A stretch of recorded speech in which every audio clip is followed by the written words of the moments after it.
Well, everybody, we struck gold here in IE News Studio. That is right. Today, I am interviewing the most legendary radio DJ in the world and here in the state of California and city of Los Angeles. He has been on the radio since 1970s. He has a star on the Hollywood Walk of Fame, and you might recognize him from Kearth 101. Ladies and gentlemen, Shotgun Tom Kelly. Oh man, I'm telling you, Noah, you're going places, baby. Oh, you better believe it, baby. Yeah, you better believe it, baby. All right, nicely done. Okay, Shotgun, thanks for doing this for us, my old friend. It's great to be here, man. Thanks for having me. So the first question is always the same. How did you get into radio? Well, you know, when I was a kid, I came from school. My mother was a big radio fan. Yeah. And she was listening to KOGO, which is in San Diego. That's where I grew up. Of course. And she heard this guy broadcasting on the air. He was broadcasting from a shopping center, and he was putting people on the air, you know, just regular people. So she said, Tommy, why don't you go down? This man's on the radio, and he's putting people on the air. Why don't you go down? Maybe he'll put you on the air. Wow. So I rode my bike down, and there he was. He was in a trailer, and there was some windows in the trailer, and I saw a microphone and 2 turntables. And I was just fascinated, Noah. I really was.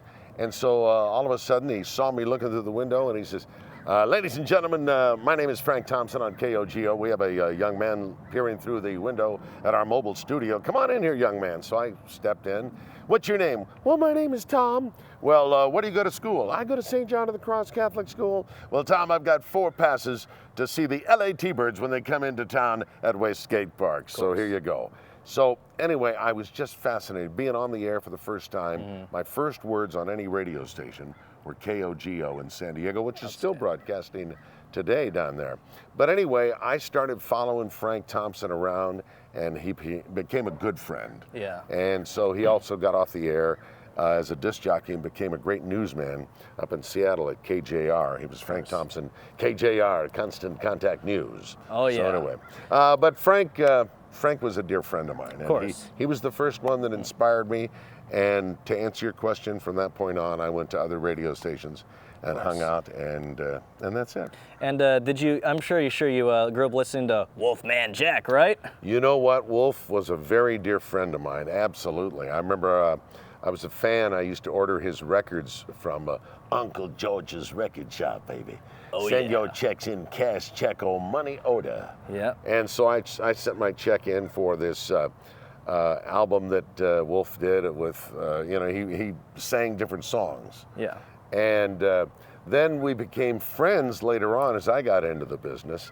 And so he would come to San Diego and he would appear on some of the talk stations. And I had this album that I bought from him back in 1962 or 63. Wow. And so I had this thing, and I knew all the producers at the stations, so I actually would give them the record, and they would, these talk stations, you know, there's a 10-second delay, so they would use Wolfman Jack's songs as bumper music.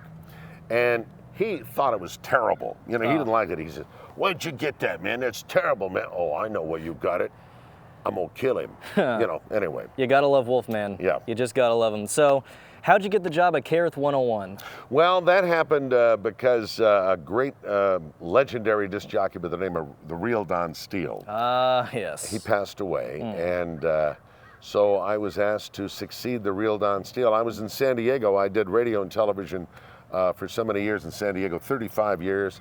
I did a kids television show, and I was on all the rock and roll radio stations down there. So when this opportunity for me to come to Kearth and replace one of my heroes, first of all, Wolfman Jack and the real Don Steele, I was absolutely terrified. Oh, my goodness. Because now I'm sitting in his chair. Wow. You know, and it was just absolutely thrilling. To this day, it's thrilling. And when I got my star on the Hollywood Walk of Fame, the Hollywood Chamber of Commerce gave me a choice. Where would you like your star?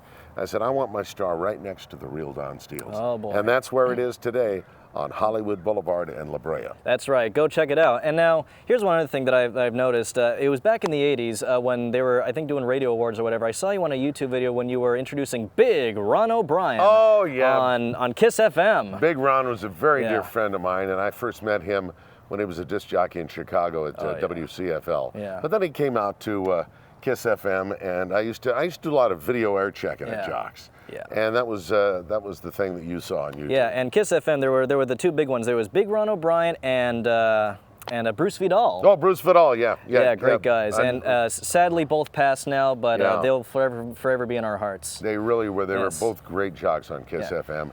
And very dear friends of mine. Of course. Now, about you getting your star on the Hollywood Walk of Fame, how does that feel, though, to have a star on the Walk of Fame?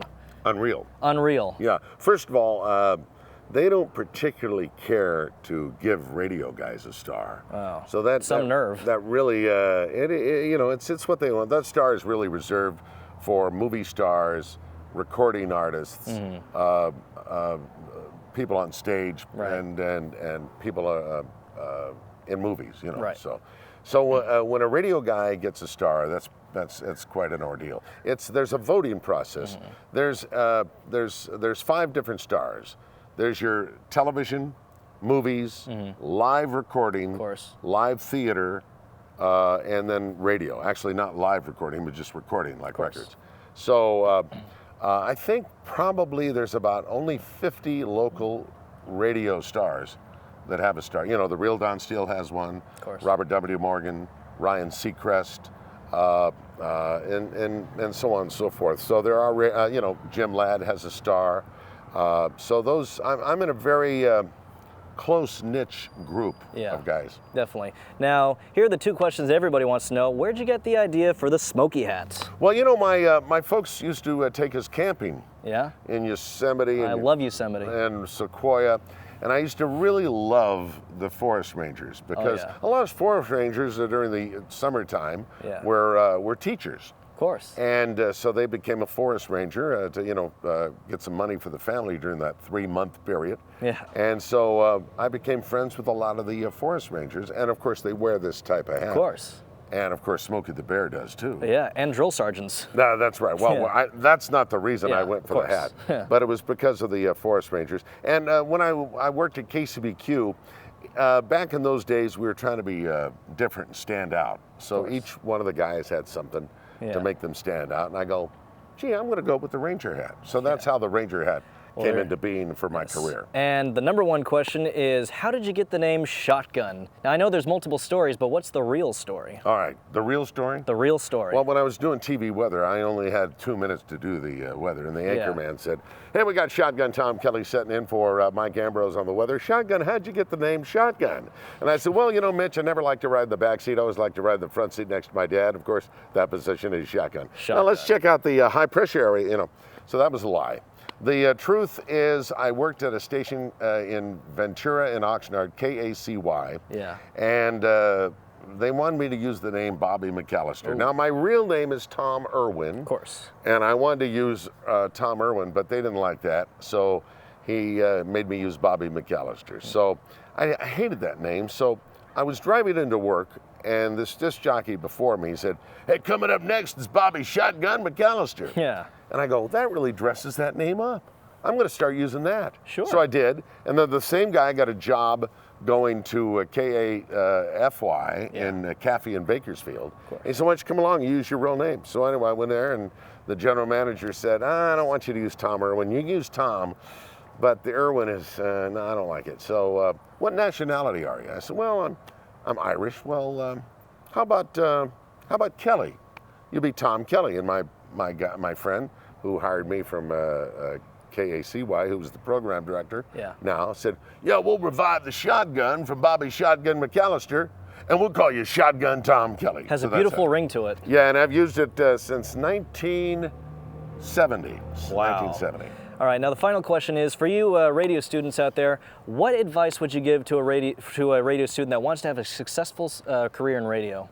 Well, first of all, you got to pay your dues. Of course. I started in radio back in 1965, and I was an intern at a rock and roll station. You got to realize, back in those days, AM was the big deal. FM was not the big deal. It was kind of background music, Of course. So I got a job as an intern at a big radio station that played rock and roll. And I remember the program director, Jim Price, brought me in his office, and he wanted I was like, 13 at the time. He wanted a teenager's opinion of a song that he was going to add to the station, because nobody wanted to touch this group because they were kind of a folk group, and they didn't look like the rock and roll group. So he brought me in, put the record on, and said, "What do you think? I need your teenagers' opinion, because if I play this before any other radio station in the country, I'm going to really stick out." Of course. So he put it on. I listened to it. I liked it. And you know what that song was? California Dreamin' by the Mamas and Papas. Now you're talking. Now you're talking. Oh, and by the way, then he offered me a job at the radio station as an intern. So to answer your question, I worked as an intern at KDEO, and then one of the guys, one of the weekend disc jockeys, had a full-time job at an FM station. And he said, "Hey, how would you like to do Sunday mornings?" Because nobody wants to do Sunday mornings. No, of course not. So I said, "Yeah, I'll do Sunday mornings." I'm in. Yeah, exactly. So I did Sunday mornings, 6 a.m. to 12 noon. There it is. And played jazz and middle of the road stuff. Frank Sinatra, Tony Bennett. I remember it was 1966 because we played a group called Sergio Mendes and the Brazil 66. So that's how I remember. That's when I actually cracked the mic and made it the Tom Irwin Show. There it is. Well, Shotgun, thanks so much for doing this for us. It's really appreciated. And I just interviewed Shotgun Tom Kelly. If you don't believe me, what do they got to do, Shotgun? You better believe it. Baby! That's right. Can you do it for us? You better believe it. Ah, have mercy, baby. That's right. All right. I'm Noah Russell for IE News. We'll see you later. Good night, everybody!